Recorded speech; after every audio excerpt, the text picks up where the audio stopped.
খুনি কেন বাহিরে আমার ভাই কবরে খুনি কেন বাহিরে আমার ভাই কবরে দেশের দালালেরা হুঁশিয়ার সাবধান দেশের দালালেরা হুঁশিয়ার সাবধান জেগেছে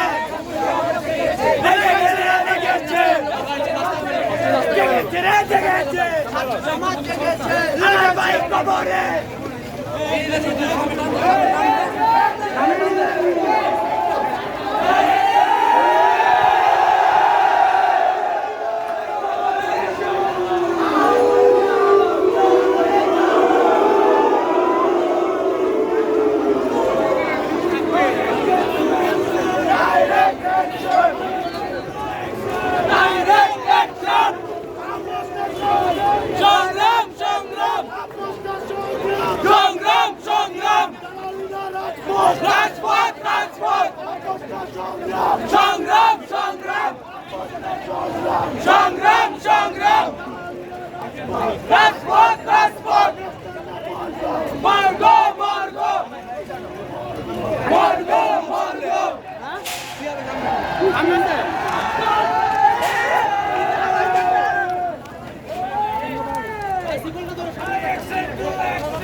প্রথমত আমরা যেদিন বুধবার দিন শান্তিপূর্ণ অবস্থান করছি ন্যাশনালে, সেদিন আমাদের ন্যাশনাল কর্তৃপক্ষ জানানো হয়েছে যে সন্ধ্যা ৮টার পরে আমাদের ডিসিশন জানানো হবে। আমাদের একজন স্টুডেন্ট ভুল চিকিৎসার কারণে মারা গেছে।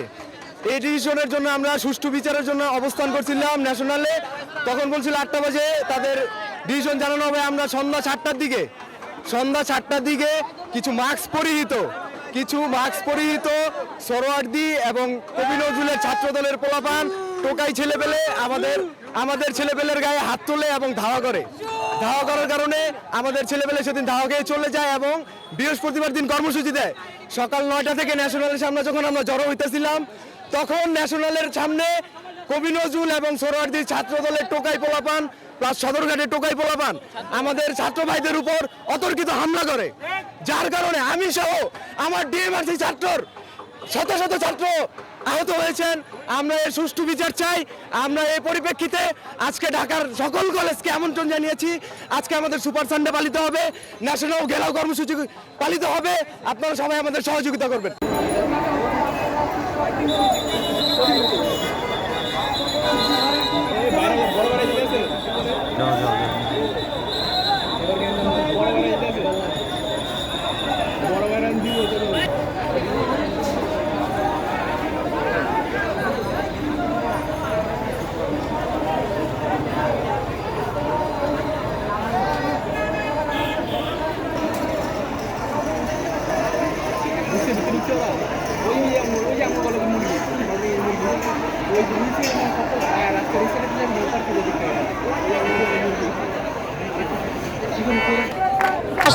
থেকে 10,000 টাকা ওদের পরিবার অভিযুক্ত পরিবারকে দেওয়ার কথা বলেছে, কিন্তু আমাদের একটা ছাত্রের 2 বছরে 2.5 লাখ টাকার মতো কমপক্ষে যায়, যাতে আরো অনেক খরচ আছে। তো 10,000 টাকা কি একটা পরিবার কাছে কিছুই না। আমরা জানের দাম 10,000 টাকা কেমন, ওরা কিভাবে সাথে 10,000 টাকা।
আসার পর আমরা আমাদের যৌক্তিক দাবি নিয়ে আসছিলাম যে আমাদের ভাইকে কেন ভুল চিকিৎসা দিয়ে মারা হইলো। তারা সারাদিন কিছু করলো না, যখন সন্ধ্যায় আমাদের ছেলেবেলা কমতে থাকলো তখন তারা তাদের ভাড়া করা সন্ত্রাসী নিয়ে এসে আমাদের উপর হামলা করাইলো। আমরা বৃহস্পতিবার দিন সকালে আমাদের শিক্ষকদের নিয়ে আসছি সমঝোতা কথা বলতে, আমরা নিরস্ত ছিলাম। ওরা এসে আমাদের উপর হামলা করলো, ইভেন আমার নিজের উপর অ্যাটাক হয়েছে। এরপরে তাদের মধ্যে ছিল তারা হচ্ছে সরোয়ার্দী কলেজের ছাত্র দলের লোক ছিল, তারা ইভেন আরো সন্ত্রাসীরা ছিল যারা আমাদের মধ্যে আলিশটা আমাদের পক্ষে না দাঁড়া, তারা হচ্ছে ছাত্র দলের যে সন্ত্রাস ছিল তাদের পক্ষ থেকে পুলিশরা ডিএমআরসি শিক্ষার্থীদের গায়ে হাত দিছে, আর সেখানে পুলিশের কোনো বাধা না দিয়া তাদের ছাত্র দলের সাথে সহায়তা করে আমাদেরকে উত্থান করতে জায়গা থেকে এটাই বলতে চাই। এর প্রতিষ্ঠিত এর একটা বিচার চাই, আমরা সাধারণ শিক্ষার্থীদের থেকে পক্ষ থেকে আমরা বিচার চাই।